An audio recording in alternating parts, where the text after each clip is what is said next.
Vice President Harris,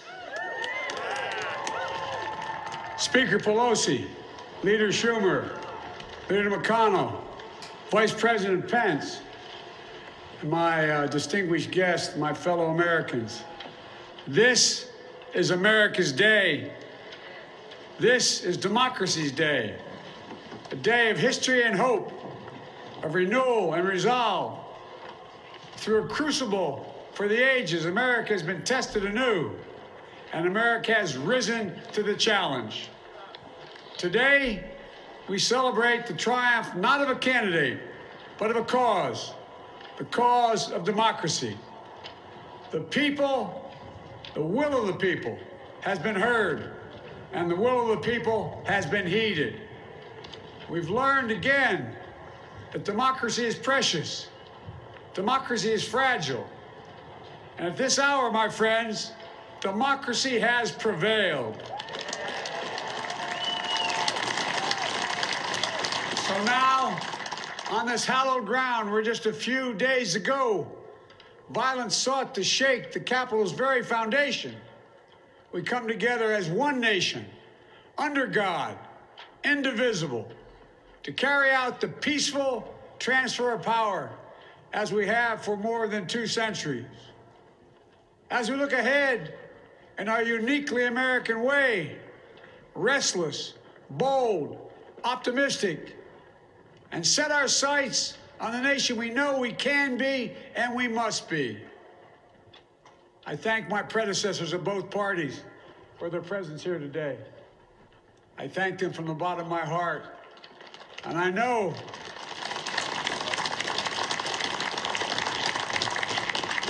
the resilience of our Constitution and the strength of our nation, as does President Carter, who I spoke with last night, who cannot be with us today, but whom we salute for his lifetime in service. I've just taken the sacred oath each of those patriots have taken, the oath first sworn by George Washington. But the American story depends not on any one of us, not on some of us, but on all of us, on we, the people, who seek a more perfect union. This is a great nation. We are good people. And over the centuries, through storm and strife, in peace and in war, we've come so far, but we still have far to go. We'll press forward with speed and urgency, for we have much to do in this winter of peril and significant possibilities. Much to repair, much to restore, much to heal, much to build, and much to gain. Few people in our nation's history have been more challenged or found a time more challenging or difficult than the time we're in now. Once-in-a-century virus that silently stalks the country has taken as many lives in 1 year as America lost in all of World War II. Millions of jobs have been lost. Hundreds of thousands of businesses closed. A cry for racial justice, some 400 years in the making, moves us. The dream of justice for all will be deferred no longer. A cry for survival comes from the planet itself, a cry that can't be any more desperate or any more clear. And now, a rise of political extremism, white supremacy, domestic terrorism, that we must confront and we will defeat. To overcome these challenges, to restore the soul and secure the future of America, requires so much more than words. It requires the most elusive of all things in a democracy: unity. Unity. In another January, on New Year's Day in 1863, Abraham Lincoln signed the Emancipation Proclamation. When he put pen to paper, the president said, and I quote, "If my name ever goes down into history It'll be for this act, and my whole soul is in it. My whole soul is in it. Today, on this January day, my whole soul is in this. Bringing America together, uniting our people, uniting our nation. And I ask every American to join me in this cause.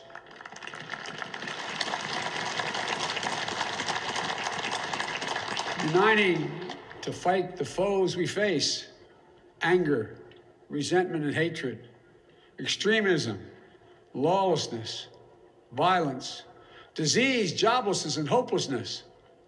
With unity, we can do great things, important things. We can right wrongs. We can put people to work in good jobs. We can teach our children in safe schools. We can overcome the deadly virus. We can reward work and rebuild the middle class and make healthcare secure for all. We can deliver racial justice, and we can make America once again the leading force for good in the world. I know speaking of unity can sound to some like a foolish fantasy these days. I know the forces that divide us are deep and they are real. But I also know they are not new. Our history has been a constant struggle between the American ideal that we're all created equal and the harsh, ugly reality that racism, nativism, fear, demonization have long torn us apart. The battle is perennial, and victory is never assured. Through Civil War, the Great Depression, World War, 9/11, through struggle, sacrifice, and setbacks, our better angels have always prevailed. In each of these moments, enough of us have come together to carry all of us forward. And we can do that now. History, faith, and reason show the way of unity. We can see each other not as adversaries, but as neighbors. We can treat each other with dignity and respect. We can join forces, stop the shouting, and lower the temperature. For without unity, there is no peace, only bitterness and fury. No progress, only exhausting outrage.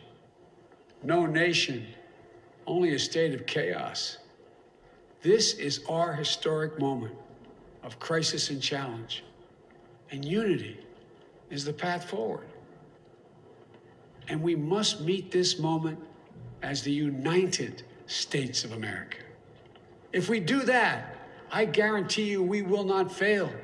We have never, ever, ever, ever failed in America when we've acted together. And so today, at this time, in this place, let's start afresh, all of us. Let's begin to listen to one another again, hear one another, see one another, show respect to one another. Politics doesn't have to be a raging fire, destroying everything in its path. Every disagreement doesn't have to be a cause for total war. And we must reject the culture in which facts themselves are manipulated and even manufactured.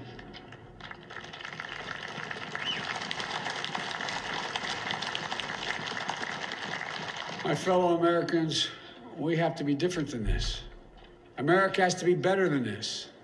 And I believe America is so much better than this. Just look around. Here we stand in the shadow of the Capitol Dome, as was mentioned earlier, completed amid the Civil War, when the Union itself was literally hanging in the balance. Yet we endured. We prevailed. Here we stand, looking out on the Great Mall, where Dr. King spoke of his dream. Here we stand where 108 years ago, at another inaugural, thousands of protesters tried to block brave women marching for the right to vote. And today, we mark the swearing in of the first woman in American history elected to national office, Vice President Kamala Harris. Don't tell me things can't change. Here we stand across the Potomac from Arlington Cemetery, where heroes who gave the last full measure of devotion rest in eternal peace. And here we stand, just days after a riotous mob thought they could use violence to silence the will of the people, to stop the work of our democracy, to drive us from this sacred ground. It did not happen. It will never happen. Not today, not tomorrow, not ever. Not ever.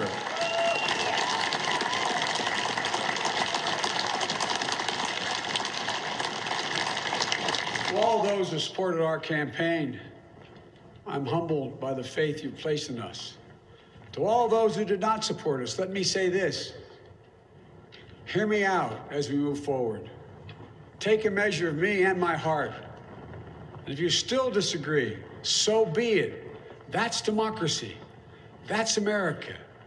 The right to dissent peaceably within the guardrails of our republic is perhaps this nation's greatest strength.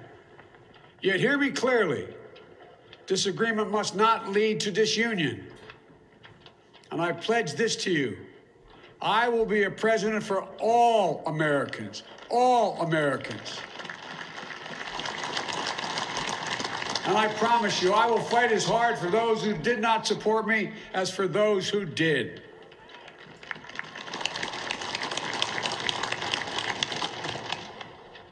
Many centuries ago, St. Augustine, a saint of my church, wrote that a people was a multitude defined by the common objects of their love. Defined by the common objects of their love. What are the common objects we as Americans love that define us as Americans? I think we know.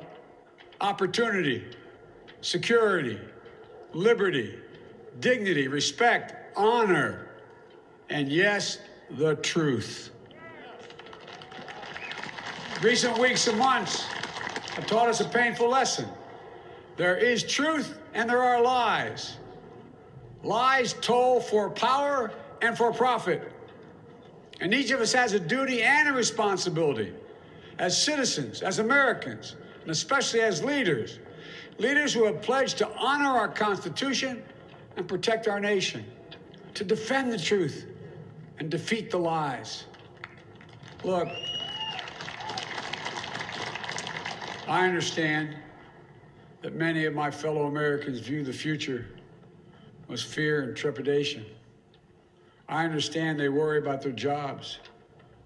I understand, like my dad, they lay in bed at night, staring at the ceiling, wondering, can I keep my health care? Can I pay my mortgage?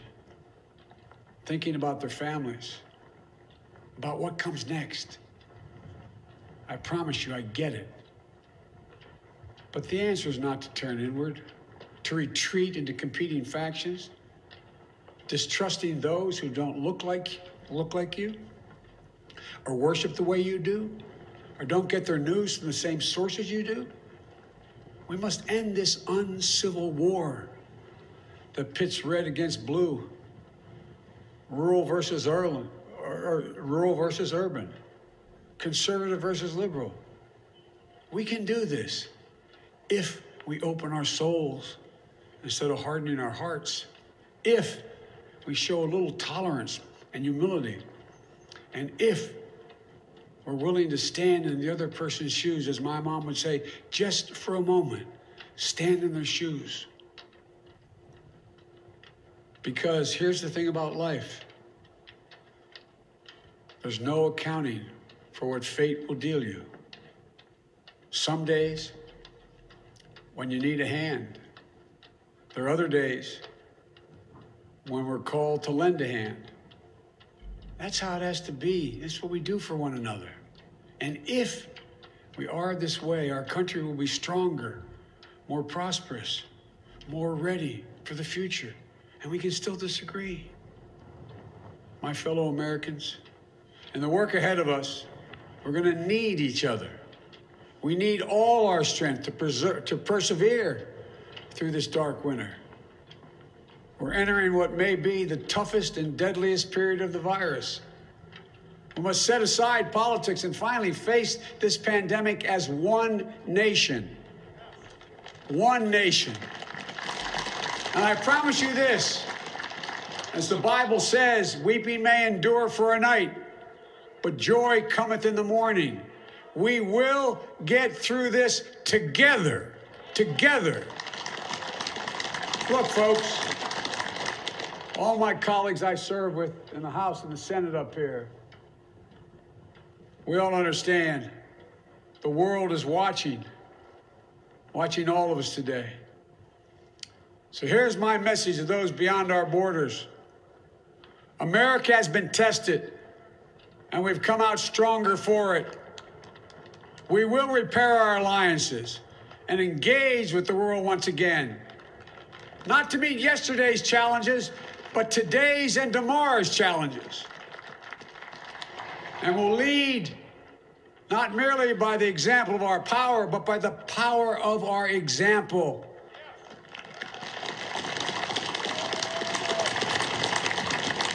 We'll be a strong and trusted partner for peace, progress, and security. Look, you all know we've been through so much in this nation. And my first act as president, I'd like to ask you to join me in a moment of silent prayer. Remember all those who we lost in this past year to the pandemic. Those 400,000 fellow Americans, moms, dads, husbands, wives, sons, daughters, friends, neighbors, and co-workers. We'll honor them by becoming the people and the nation we know we can and should be.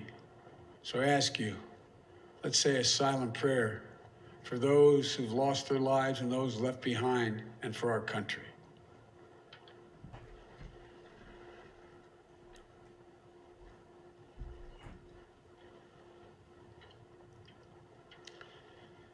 Amen. Folks, this is a time of testing. We face an attack on our democracy and on truth, a raging virus, growing inequity, the sting of systemic racism, a climate in crisis, America's role in the world. Any one of these would be enough to challenge us in profound ways. But the fact is, we face them all at once, presenting this nation with one of the gravest responsibilities we've had. Now we're going to be tested. Are we going to step up? All of us? It's time for boldness, for there is so much to do. And this is certain. I promise you, we will be judged, you and I, by how we resolve these cascading crises of our era. We will rise to the occasion is the question. Will we master this rare and difficult hour? Will we meet our obligations and pass along a new and better world to our children? I believe we must. I'm sure you do as well. I believe we will. And when we do, we'll write the next great chapter in the history of the United States of America, the American story. A story that might sound something like a song that means a lot to me. It's called American Anthem. There's one verse that stands out, at least for me, and it goes like this. The work and prayers of century have brought us to this day. What shall be our legacy? What will our children say? Let me know in my heart when my days are through. America, America, I gave my best to you. Let's us add our own work and prayers to the unfolding story of our great nation. If we do this, then when our days are through, our children and our children's children will say of us, they gave their best, they did their duty, they healed a broken land. My fellow Americans, I close today where I began, with the sacred oath. Before God and all of you, I give you my word. I will always level with you. I will defend the Constitution. I'll defend our democracy. I'll defend America. And will give all of you, keep everything I do in your service, thinking not of power, but of possibilities, not of personal interest, but the public good. And together, we shall write an American story of hope, not fear, of unity, not division, of light, not darkness, a story of decency and dignity, love and healing, greatness and goodness. May this be the story that guides us, the story that inspires us, and the story that tells ages yet to come that we answered the call of history. We met the moment. Democracy and hope, truth and justice did not die on our watch, but thrived. That America secured liberty at home and stood once again as a beacon to the world. That is what we owe our forebears, one another, and generation to follow. So, with purpose and resolve, we turn to those tasks of our time, sustained by faith, driven by conviction, and devoted to one another and the country we love with all our hearts. May God bless America, and may God protect our troops. Thank you, America.